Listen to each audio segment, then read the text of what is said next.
टीका लगाना, टीका लगाते हो?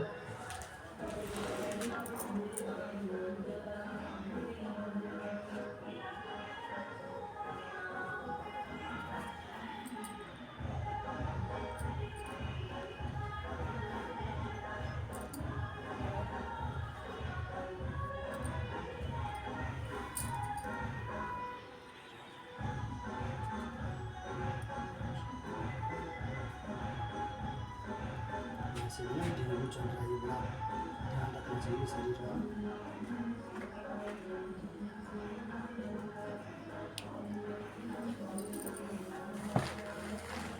बोल जाने भगवान की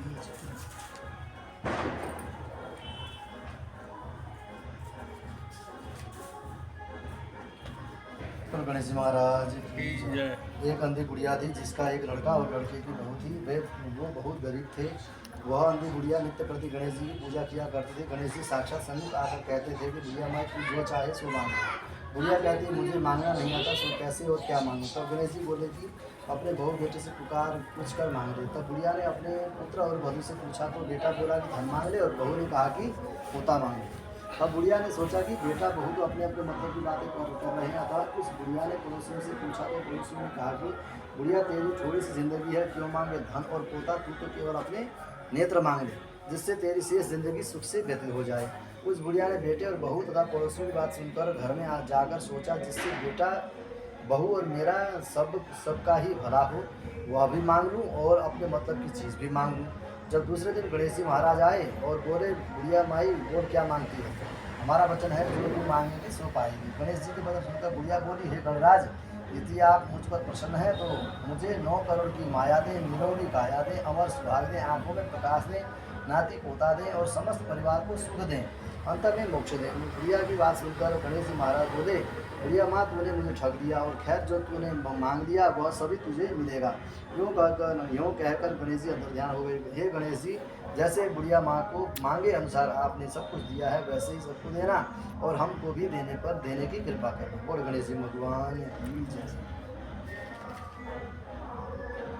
करवा चौथ व्रत कथा। कार्तिक कृष्ण पक्ष की चतुर्थी को करवा चौथ कहते हैं, जिसमें गणेश जी का पूजन करके उन्हें पूजन दान से प्रसन्न किया जाता है। इसका विधान चैत्र की चतुर्थी में लिख दिया है, परंतु विशेषता यह है कि इसमें गेहूं का करवा भर के पूजन किया जाता है और विवाहित लड़कियों के यहाँ चीनी के करवे भेजे जाते हैं तथा उसमें निम्नलिखित कहानी सुनकर चंद्रोदय में अर्घ्य देकर व्रत खोला जाता है। एक साहूकार के 7 लड़के और लड़की थी। एक लड़की थी सेठानी के सहित उसकी बहू और बेटियों ने करवा चौथ का व्रत रखा था। रात्रि को साहूकार के लड़के भोजन करने लगे तो उन्होंने अपनी बहन से भोजन के लिए कहा। इस पर बहन ने उत्तर दिया, भाई अभी चांद नहीं निकला है, उसके निकलने पर अर्घ्य देकर करूँगी। बहन की बात सुनकर भाइयों ने क्या काम किया कि नगर से बाहर जाकर अग्नि जला दी। छलनी से ले जाकर उसमें से प्रकाश दिखाते हुए उन्होंने बहन से कहा, बहन चांद निकल आया है, अर्घ्य देकर भोजन झीम लो। यह सुनो उसने अपने भाभियों से कहा कि भाभी आओ तुम भी चंद्रमा को अर्घ्य दे लो, परंतु वे इस कांड को जानती थी। उन्होंने कहा, भाई जी अभी चांद नहीं निकला, तेरे भाई तेरे से धोखा करते हुए अग्नि का प्रकाश छलनी से दिखा रहे हैं। भाइयों की बात सुनकर भी उसने कुछ ध्यान न दिया, वह भाइयों द्वारा दिखाए प्रकाश को ही अर्घ्य देकर भोजन कर लिया। इस प्रकार व्रत भंग करने से गणेश जी उस पर प्रसन्न हो गए। इसके बाद उसका पति सख्त बीमार हो गया और जो कुछ घर में रखा था घर में था उसकी बीमारी में लग गया। जब उसे अपने किए हुए दोषों का पता लगा तो उसने पश्चाताप किया। गणेश जी की प्रार्थना करते हुए विधि से पुनः चतुर्थी का व्रत करना आरंभ कर दिया। श्रद्धानुसार सबका आदर करते हुए सबके आशीर्वाद ग्रहण करने में मन को लगा दिया। इस प्रकार उसके श्रद्धा भक्ति सहित कर्म को देखकर भगवान गणेश जी उस पर प्रसन्न हो गए और उसके पति को जीवन दान देकर उसे आरोग्य करने लगे। आरोग्य करने के पश्चात धन संपत्ति से युक्त कर दिया। इस प्रकार जो कोई छल कपट को त्याग कर श्रद्धा भक्ति चतुर्थी का व्रत करेंगे वे सब प्रकार से सुखी होते हुए क्लेशों से मुक्त हो जाएंगे। बोलिए श्री गणेश जी महाराज की जय।